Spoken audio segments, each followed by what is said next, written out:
Привет, дорогие друзья, с вами рубрика «Пока все вяжут». В этом видео я буду показывать, как я глажу скатерть. Я довязал свою очередную скатерть. Она у меня прямоугольная. Вот она у меня вот такая легкая, ажурная.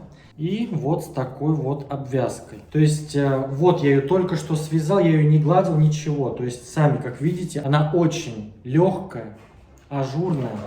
И она получилась у меня сразу достаточно ровная. То есть, если ее сейчас постирать, а я это буду делать в стиральной машине. Соответственно, когда она будет мокрая, под тяжестью своего веса, она еще вытянется, раскроется и будет еще ажурнее. И буду я ее гладить сразу у себя на столе. Стол у меня этот деревянный, но он со стеклянной крышкой. Но эта стеклянная крышка, столешница, она снимается, она не прикреплена никак. Сейчас я измерю этот стол, я даже не знаю, какого он у меня размера.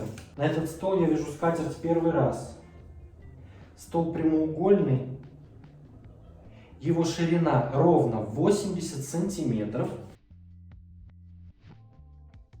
И в длину 120 сантиметров. 80 на 120. Сейчас я вот это все свое дело убираю. Вот эту крышку стеклянную я сейчас тоже сниму. Я буду гладить прямо на столе, чтобы видеть визуально, как скатерть у меня будет на столе ложиться.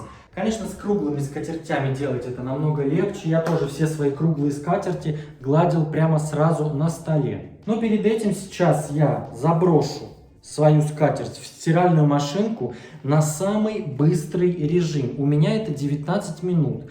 И воду поставлю на минимальную температуру. Все, оно у меня просто постирается. Я даже, наверное, не буду порошок забрасывать в нее. Ну, может быть, совсем чуть-чуть. И кондиционер для белья я положу, чтобы она у меня была помягче. И все, я думаю, что через 20 минут она у меня уже простернется. Все свои скатерти я стираю в стиральной машине. Ничего с ними никогда не случается. У меня многие спрашивают и боятся то, что вдруг она там вся разлетится, распустится, вязаная работа в стиральной машине. Ну, по своему опыту могу сказать, то, что все свои скатерти абсолютно я стираю всегда в стиральной машине, и ничего с ними не происходит. Итак, я сейчас стираю скатерти в стиральной машине и вернусь. Итак, вот моя скатерть постиралась, она влажная, соответственно.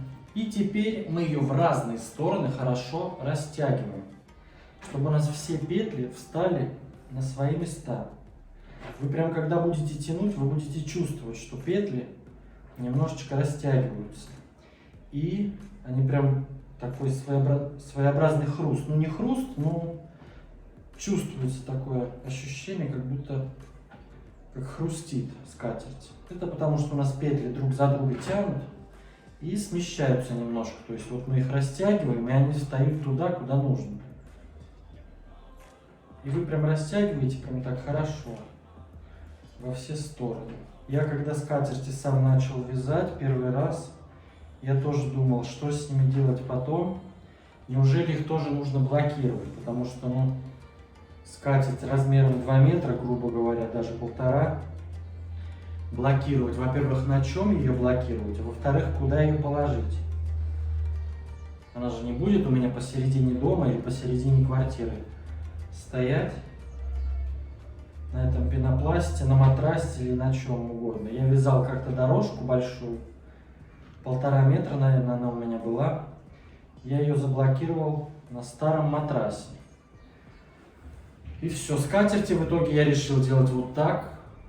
И все получается идеально. Теперь я всегда смотрю, где у меня изнанка, где у меня лицо.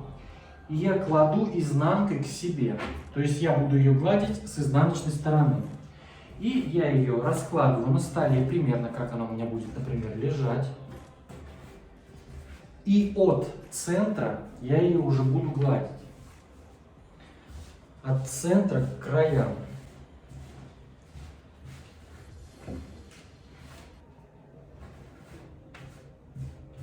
Примерно мы все это дело раскладываем.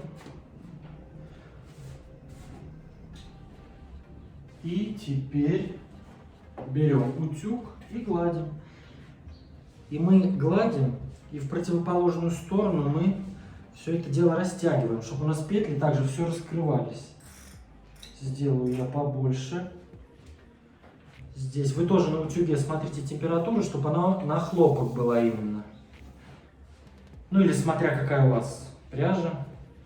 из чего вы вязали. Ну, рекомендуется, конечно, салфетки и скатерти вязать из 100% хлопка обычного или мерсеризованного. Это у меня 100% мерсеризованный хлопок к этой скатерти. Ушло на эту скатерть у меня 3 мотка. Каждый моток по 150 грамм. То есть эта скатерть у меня ровно 450 грамм.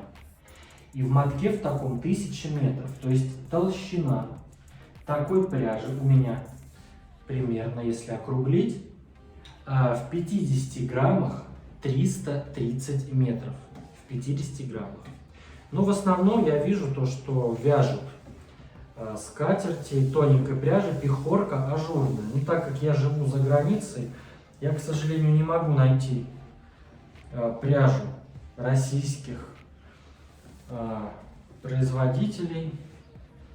Или я даже не знаю, российские это производители пехорка или нет.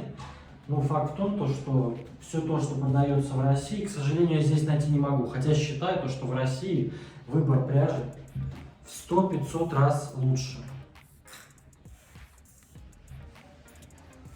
И больше. Здесь у меня вот такая тонкая пряжа, только одна. Может быть, еще есть что-то, но там уже будет, например, акрил. Или там вискоза, или еще что-то. Хлопок, пожалуйста, вот тебе одна марка и вяжи ее. Цветовая палитра, конечно, огромная. Цвета какие хочешь. А вот именно сама марка, я сколько не искал. И в интернете мне уже тоже многие говорят, да закажи в интернете. Я посмотрел, сколько будет стоить доставка.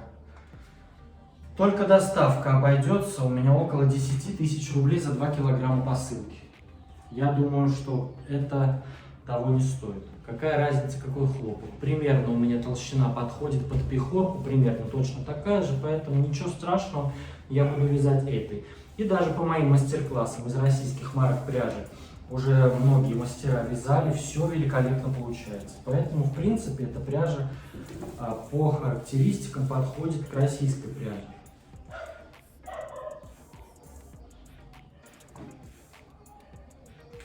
И вот таким образом мы все это дело растягиваем руками в противоположные стороны. Все, чтобы у нас все петельки раскрывались хорошо. И уже потом, я сейчас не буду все это, конечно, проглаживать на камеру, смысла нет. Я вот делаю всегда вот так. И когда у меня уже дело подойдет, то есть я вот эту всю центральную часть поглажу, допустим, и у меня уже пойдет вот эта кайма. Ничего страшного, я вот так просто ее свешиваю, это скатерть. Туда она у меня уже, допустим, проглажена. И здесь я руками вот так держу свою обвязку, что у меня здесь. И также я все это дело вот так сюда тяну, прям раскрываю все арки, все петли, весь свой узор скатерти. И вот, например, у меня сама кайма, я ее прям рукой туда тяну и утюгом подхожу, все прижимаю, немножечко жду, все, она подсыхает, все, уже у меня вот, она приняла форму. То есть вот, не знаю, видно или нет, я далеко, то есть она у меня вот так, то есть все шикарно, ровно получается. Я всегда все свои скатерти глажу утюгом и стираю просто в стиральной машинке стираю. И вот, в принципе, это мой небольшой вот такой совет, как я глажу скатерти. Совет, который никому не интересен, и никто меня о нем не спрашивал, но я все равно вам рассказал. Поэтому, дорогие друзья, я думаю, что в принципе было кому-то, может быть, полезно, потому что на самом деле мне писали многие мастера, что делать со скатертями, потому что блокировать их просто не вариант. Вот, я делаю так, и у меня все скатерти всегда получаются идеально ровными и аккуратными. Вот, и мастер-класс именно по этой скатерти, вот такая. Нежнейшая, просто шикарная, посмотрите, скатерть, вот такой узор нежный. И кайма вот такая, не знаю, если, ну, она еще у меня не раскрылась, я же ее еще не погладил, вот, но она вот такая кайма. То есть скатерть очень нежная, очень красивое. Вот, совсем скоро, уже после этого видео, вот я его обработаю, выложу сейчас, и уже буквально на следующий день я выложу уже сам мастер-класс по этой скатерти. А сейчас я продолжу ее гладить и увидимся с вами в следующих видео.